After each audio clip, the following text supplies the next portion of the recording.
This is the second parts of speech today we will discuss, that is pronoun. पहले detail में समझो pronoun कहते हैं किसमें, बहुत सारी चीज़ें मैंने लिख दी हैं बोर्ड पर, ठीक है ना, और ये बहुत इंपॉर्टेंट चीज़ें लिखी हैं, because parts of speech are the building blocks of a language, ठीक है। जब तक आप बेसिक्स और फंडामेंटल्स नहीं सीखोगे तब तक आप इंग्लिश बोलना नहीं आएगा आपको, ठीक है। तो बच्चे इन्हीं सारी चीज़ों को जम करके इंग्लिश बोलना चाहते हैं, तो इस वजह से वो कभी भी बोल नहीं पाते, ठीक है। तो प्रोनाउन दो वर्ड से निकला है, प्रो और noun, for a noun. Pronoun एक ऐसा वर्ड होता है which is use in the place of noun, जो एक नाउन के बदले में इस्तेमाल किया जाता है, नाउन की जगह पर इस्तेमाल किया जाता है। Pronoun is use in a sentence to avoid the repetition of noun. कभी कभार हम जुमले में नाउन को बार बार रिपीट नहीं करना चाहते, जिसकी वजह से हम प्रोनाउन को इस्तेमाल करते हैं। क्योंकि कुछ लोगों के नाम बड़े ऑकवर्ड होते हैं, या कुछ लोगों के नाम बहुत लंबे लंबे होते हैं, जिसकी वजह से हम उन नामों को रिपीट बार बार नहीं करना चाहते, ठीक है। मिसाल के तौर पर मेरे एक टीचर थे, उनका नाम था मुस्तफ़ैज़ुर्रहमानुद्दीन आलमबेग एडवोकेट, उनका मुस्तफ़ैज़ुर्रहमानुद्दीन आलमबेग एडवोकेट उनका नाम था, तो बिल्ला वकील थे वो, तो एडवोकेट तो उनका वकील की वजह से था, बाकी उनका नाम था मुस्तफ़ैज़ुर्रहमानुद्दीन आलमबेग। अब अगर तुम लिखोगे उसको तो कितना लंबा नाम हो जाएगा ये, तो जिसकी वजह से हम बोलते थे यार वो तो बड़े अच्छे टीचर हैं, वो तो ऐसे हैं और वो तो ऐसे हैं, नाम नहीं लेते थे, वो बोलते थे। तो ये वो बोलना नाम की जगह पर ही बोल रहे हैं ना, that is called a pronoun. English में बोलते हैं ही। इस तरह से के बहुत सारे जो है वो उलमा कराम के नाम बहुत लंबे लंबे होते हैं, है ना, अमीर अहले सुन्नत, पीर तरीक़त, शेख तरीक़त, हज़रत अल्लामा मौलाना अबू बलाल अलियास अत्तार कादिर रज़वी दामत बरकातुहुल आलिया। तो इतना बड़ा नाम होता है, तो वो नाम पूरे एक पेज पे नाम लिखा होता है, सिर्फ एक पेज पे नाम लिखा होता है, लेकिन बार बार आप उस नाम को रिपीट नहीं करेंगे, वरना तो सिर्फ नाम ही रहेगा किताब के अंदर और कुछ नहीं रहेगा। तो हम क्या करते हैं, बार बार उन नामों को रिपीट हम नहीं करते हैं। इस तरह बहुत सारे जो है मराठी हैं, उनके नाम जो है वो लॉन्ग नेम्स रखते हैं इंडियन ज़्यादातर, ठीक है। राजशेखरा, श्रीदी वासना, जग्गे पल्ले, त्रिचिप्पले, वड़ गोपाल लेते गोपाल अय्यारा, ठीक है। तो अब इतना लंबा नाम है कि नाम बताते गोवा पहुँच जाता है मतलब, ठीक है। अब वो नाम बार बार रिपीट नहीं कर सकता है, एक ही बार रिपीट करना मुश्किल है उसको। तो जगह रहा धमाल फिल्म, ठीक है। तो बोलता नाम बताते बताते गोवा पहुंच जाएंगे। तो वो नाम बताते ही रहता है, वो बीच में गुस्से में उतर जाते हैं फिर। तो मैं ये बता रहा था कि इस तरह के लंबे लंबे नाम होते हैं, तो हम नामों को रिपीट नहीं करना चाहते जुमले के अंदर, बड़ा ऑकवर्ड लगता है, तो हम क्या करते हैं, प्रोनाउन को इस्तेमाल करते हैं। नाउन के बदले में कोई दूसरा वर्ड लेकर आते हैं जिसको हम प्रोनाउन कहते हैं, ठीक है। जैसे Ali is a good boy, Ali एक अच्छा लड़का है। ही इज़ माई फ्रेंड, वो मेरा दोस्त है। अब यहाँ मैंने जो ही इस्तेमाल किया है, आप सबको पता है वो अली के बदले में इस्तेमाल किया है, वरना ये भी हो सकता था कि Ali is a good boy, Ali is my friend, तो अली की जगह पर ही इस्तेमाल कर लिया, तो ही हो गया एक प्रोनाउन, ठीक है। अब प्रोनाउन के मुख्तलिफ टाइप्स हमारे पास होती हैं, 6 टाइप्स के प्रोनाउन होते हैं हमारे पास। Personal pronoun, demonstrative pronoun, interrogative pronoun, relative pronoun, indefinite pronoun और डिस्ट्रीब्यूटिव प्रोनाउन। इन प्रोनाउन के टाइप्स को हमें समझना पड़ता है कि इंग्लिश में कब कौन से प्रोनाउन को कहाँ इस्तेमाल किया जाता है, ठीक है। तो सबसे पहले आज मैं सबसे इंपॉर्टेंट को स्टार्ट करूँगा, दैट इज़ पर्सनल प्रोनाउन, जो लोगों के बदले में इस्तेमाल किया जाता है, लोगों के नाम की जगह पर इस्तेमाल किया जाता है, उसको हम पर्सनल प्रोनाउन कहते हैं। ये सबसे फेमस यही होते हैं। इसके अंदर हम 3 पर्सन्स निकालते हैं, first person, second person, third person. सुना होगा आपने ये। फर्स्ट पर्सन किसे कहते हैं, फर्स्ट पर्सन मतलब स्पीकर, बोलने वाला, जो बोलने वाला होता है वो फर्स्ट पर्सन है, स्पीकर। सेकंड पर्सन कौन होता है, लिसनर, लिसनर मतलब सुनने वाला, जो सुन रहा हो। और third person about whom we are talking, जिसके बारे में बात की जा रही हो लेकिन वो उस वक्त यहाँ पर मौजूद ना हो। अच्छा, कभी कभार ऐसा होता है कि लिसनर, सुनने वाला, अच्छा लिसनर ज़रूरी नहीं है कि आपके सामने हो, कभी कभार लिसनर भी गायब हो जाता है, हाजिर नहीं होता आपके सामने। मिसाल के तौर पर अगर आप मोबाइल फ़ोन पे आप किसी से बात कर रहे हो, तो सुनने वाला भी सेकंड पर्सन है, वो उनके सामने नहीं है, क्या पता वो अमेरिका में बैठा हो। इस तरह कभी कभार थर्ड पर्सन ज़रूरी नहीं है कि आपके यहाँ से गायब ही हो, कभी कभार थर्ड पर्सन आपके सामने भी हो सकता है। मिसाल के तौर पे अगर मैं मिनहाज के बारे में बात करता हूँ, मैं समीर से बात करता हूँ मिनहाज के बारे में, कि मिनहाज जो है वो बड़े कि मिनहाज के बहुत सवाल करता है कि, तो यहाँ मैं स्पीकर हूँ, ये जो है वो लिसनर है, और जो मिनहाज हो गया क्या, थर्ड पर्सन, वो इसके बारे में बात कर रहे हैं। अगर से क्लास में भी मौजूद है, वो ज़रूरी नहीं है कि वो उनको आई भी हो यहाँ से, कोचिंग से बाहर हो, तभी ये थर्ड पर्सन बनेगा। थर्ड पर्सन मतलब जिसके बारे में बात की जाए, दैट्स। अच्छा, जब बोलने वाला सिर्फ एक हो, अकेला हो, तो हम क्या यूज़ करते हैं, आई, मैं। और अगर एक से ज़्यादा हो बोलने वाले, तो वी, हम। वैसे बिहारी लोग जो है वो अकेले के लिए भी हम लगा देते हैं, ठीक है, बिहारी में ऐसा होता है। तो प्रोनाउन में एक के लिए मैं होता है क्या, और एक से ज़्यादा के लिए हम होता है, वी। इस तरह सुनने वाला अगर एक हो तो यू, जैसे यू आर माई स्टूडेंट, मैं समीर से कहता हूँ यू आर माई स्टूडेंट, तो समीर सुन रहा है मुझे। अगर बहुत सारे हों तब भी यू ही होता है, you all are my students, तो तुम सब मेरे हो शागिर्द हो। तो जब सुनने वाला एक हो तब भी यू बोलता है, और बहुत सारे लोग सुन रहे हो तब भी यू बोलते हैं, ठीक है। अच्छा, तो ये तो समझ में आ गया ना कि सुनने वाले एक हो तब भी यू है, सुनने वाले एक से ज़्यादा हो तब भी यू है। थर्ड पर्सन जिसके बारे में बात की जा रही हो, ही शी इट। अगर सुनने वाला एक लड़का हो, जिसके बारे में बात की जा रही है वो एक लड़का हो, तो क्या यूज़ करते हैं ही। और जिसके बारे में बात की जा रही है वो एक लड़की है, तो क्या यूज़ करते हैं शी।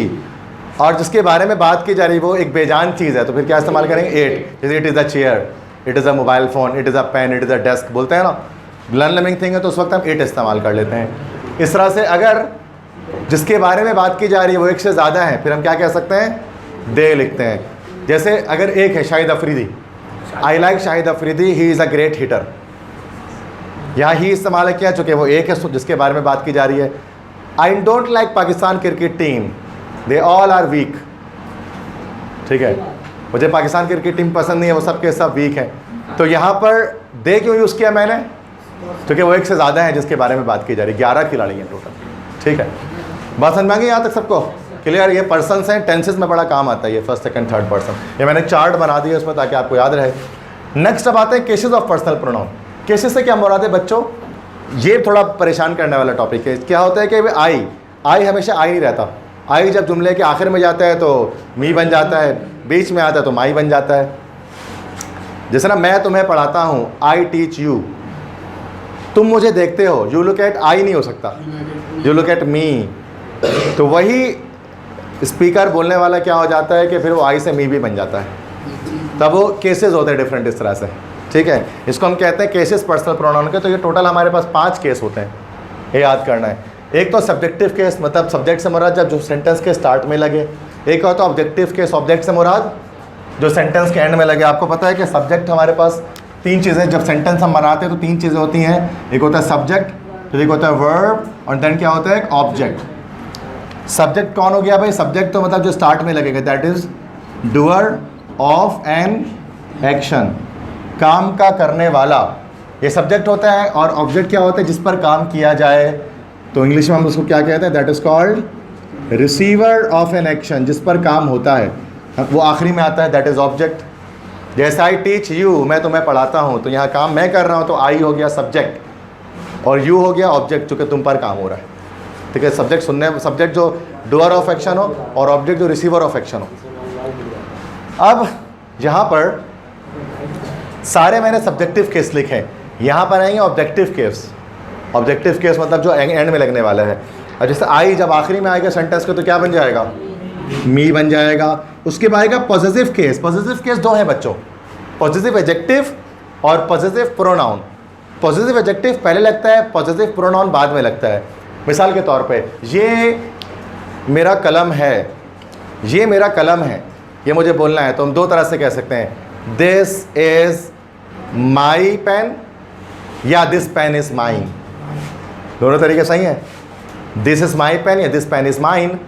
तो अगर मैं दिस इज़ माई पेन बोला तो पेन से पहले माई आया तो ये एडजेक्टिव हो गया, और अगर पेन के बाद माइन आया तो फिर ये प्रोनाउन हो गया, पॉजिटिव प्रोनाउन, ठीक है।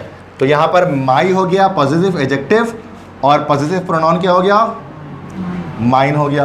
अब एक रिफ्लेक्सिव प्रोनाउन है। रिफ्लेक्सिव मतलब जब हम जोर देते हैं किसी एक प्रोनाउन पर, मतलब ये है कि जब प्रोनाउन वापस लौट कर जो है वो अपने सब्जेक्ट की तरफ आता है, इस तरह से भी कह सकते हैं। जैसे कि अगर मैं कहता हूँ कि मैंने काम मुकम्मल कर लिया है, I have finished the work, मैंने अपना काम मुकम्मल कर लिया। और ज़ाहिर सी बात है, मैंने काम मुकम्मल कर लिया तो मैंने खुद ही किया है। लेकिन अगर मुझे जोर देना है कि नहीं मैंने खुद से अपना काम मुकम्मल किया है, तो मैं कहता हूँ I have finished the work my self. जो माई सेल्फ होता है that is the reflexive pronoun, आखिरी में सेल्फ आ जाता है इसमें, ठीक है। ये जोर देने के लिए होता है, ठीक है। तो that is called my self. समझ में आ गया सबको। अब इस तरह से यहाँ पर आओ, वी मतलब हम, ठीक है। अच्छा, आई का मतलब तो हो गया मैं, मी का मतलब हो गया मुझे, और माई का मतलब हो गया मेरा, और ये भी मेरा, और माई सेल्फ हो गया मुझसे, ठीक है। अब यहाँ पर आ जाओ, सब्जेक्ट वी क्या हो गया हम। अगर आखिरी में आ जाए भी तो क्या बन जाता है, अस बन जाता है। वेरी गुड, अस मतलब हमें। और अगर पॉजिटिव एडजेक्टिव हमारा बोलना तो क्या बोलेंगे, आर मतलब हमारा, और यहाँ और क्या हो जाएगा, आर्स। आखिरी में लगे तो ours, this is our home या दिस होम इज आर्स। और अगर रिफ्लेक्सिव प्रोनाउन हो तो क्या हो जाएगा, आर सेल्व्स हो जाएगा, चूंकि प्लूरल है, ठीक है। अब यू मतलब होगा तुम। अब ऑब्जेक्टिव केस हो तो फिर क्या रहेगा, यू ही रहता है। आई एम टीचिंग यू, ठीक है, and I am teaching you क्या है, तो तब भी यू है आखिर में। इस तरह यू आर माई स्टूडेंट शुरू में तब भी यू है। यू सेंटेंस के स्टार्ट में भी यू रहता है, एंड में भी यू रहता है, दोनों केसेस सेम होते हैं। पॉसेसिव, तुम्हारा बोलना हो तो क्या बोलेंगे, योर बोलेंगे, योर मतलब तुम्हारा, और आखिरी में क्या लग जाए तो योर्स, जैसे योर्स ओबीडियंटली, योर्स फेथफुली। तो मैंने 9th क्लास में भी आपको बताया था कि आर के बाद अपोस्ट्रोफी नहीं लगाते हैं, है ना। बहुत सारे बच्चे योर्स ओबीडियंटली एप्लीकेशन के आखिरी में अपोस्ट्रोफी लगा रहे होते हैं ऊपर कॉमा, तो ये को नहीं लगता यहाँ, चूँकि किसी में भी नहीं लग रहा, ठीक है। योर्स या दिस इज़ योर बुक या दिस बुक इज़ योर्स, बराबर बात है। रिफ्लेक्सिव प्रोनाउन क्या हो जाएगा, ये दो हो सकता है, या तो सिंगुलर के लिए मान लो तो योर सेल्फ, और अगर प्लूरल के लिए मान लो तो फिर योर सेल्फ, चूँकि यू सिंगुलर भी होता है और प्लूरल भी होता है, ओके। नेक्स्ट इज ही मतलब वो। अब अगर आखिरी में आ जाए ही तो क्या बन जाएगा, वेरी गुड, हिम मतलब उसे या उन्हें, और अगर उसका बोलना हो तो फिर यस, वेरी गुड, हिज मतलब हो गया उसका, और आखिरी में भी हिज ही रहता है। दिस इज हिज बुक या दिस बुक इज हिज, इसका प्रोनाउन एडजेक्टिव सेम रहेगा। रिफ्लेक्सिव प्रोनाउन क्या हो जाएगा, हिज सेल्फ नहीं, हिम सेल्फ, उससे, ठीक है। शी हो गया वो लड़की, अच्छा आखिरी में आ जाए शी तो फिर हर, और अगर उसका बोलना हो तब भी हर ही रहता है, और अगर आखिरी में आ जाए तो फिर hers, this book is hers, और अगर यहाँ लगाना है तो हर सेल्फ, रिफ्लेक्सिव केस, ठीक है। इट, आखिरी में भी क्या रहता है, इट ही रहता है, इट शुरू में भी इट रहता है, आखिरी में भी इट ही रहता है, सही है। इस तरह से उसका बोलना है तो फिर इट्स, और आखिर में भी इट्स रहता है, और रिफ्लेक्सिव केस क्या बन जाएगा, इट सेल्फ। दे, वो लोग, ऑब्जेक्टिव आखिरी में आ जाए तो क्या बन जाएगा बच्चों, देम, और अगर उसका उनका बोलना है तो नहीं, देयर मतलब उनका, इट इज़ देयर होम, ये उनका घर है, ठीक है। और अगर आखिरी में आ जाए तो फिर देयर्स, और reflexive case themselves, all the Muslims are brothers among themselves, ठीक है, आपस में ही। तो ये समझ में आ गया केसेस ऑफ प्रोनाउन। अच्छा, सेकंड है डिमॉन्स्ट्रेटिव प्रोनाउन। अब डिमॉन्स्ट्रेटिव प्रोनाउन क्या शो करते हैं उसको जरा देख लो। लास्ट सेकंड प्रोनाउन में 2 डिस्कस करेंगे, बाकी नेक्स्ट क्लास में करेंगे। डिमॉन्स्ट्रेटिव प्रोनाउन डेमोन्स्ट्रेशन से निकला है। डेमोन्स्ट्रेशन किसे कहते हैं, डेमोन्स्ट्रेशन के मतलब होते हैं किसी चीज़ की तरफ इशारा करना, डिमॉन्स्ट्रेट करना, इशारा करना, इंडिकेट करना। तो वो तमाम वर्ड्स जो किसी चीज़ की तरफ इशारा करने के लिए इस्तेमाल करते हैं तो उसको हम डेमोन्स्ट्रेटिव प्रोनाउन कहते हैं। वो सिर्फ 4 वर्ड्स हैं, just 4 words you have to remember, this, that, this, those, ठीक है। दिस मतलब ये, दैट मतलब वो, दिस मतलब ये सब, दोस मतलब वो सब। अब दिस हम कब इस्तेमाल करते हैं, जब कोई चीज़ करीब हो, नियर और सिंगुलर, जब कोई चीज़ करीब हो और एक हो तो हम दिस इस्तेमाल करें। ये मार्कर करीब है और एक है ना, तो हम क्या करें, दिस इज द मार्कर, ये एक मार्कर है, दिस कहते हैं। अब ये 4 मार्कर है, अब करीब तो है बट प्लूरल है, तो क्या बोलेंगे, दीज आर मार्कर्स, ये सब मार्कर्स हैं। अब दिस नहीं कहेंगे, दीज बोलना पड़ेगा चूँकि करीब है और ज़्यादा है। अब अगर कोई चीज़ एक है और दूर है तो उसके लिए हम दैट यूज़ करते हैं। अगर चीज़ एक है और दूर है तो हम उसके लिए दैट यूज़ करते हैं। जैसे मिसाल के तौर पे कि अगर हम कहते हैं कि that is an LED light, that is a bulb, कि वो एक बल्ब है, चूँकि वो चीज़ मुझसे दूर है और एक है तो दैट यूज़ कर लिया। अब कोई चीज़ दूर हो और एक से ज़्यादा हो तो दोज, जैसे मिसाल के तौर पे लाइक से दोज आर प्लांट्स, कि वो सब पौधे हैं, या फिर दोज आर बुक्स, वो सब किताबें हैं, दोज आर कॉपीज़, वो सब कॉपियाँ हैं। तो दिस, दैट, दीज, दोज, समझ में आ गया फ़र्क क्या है।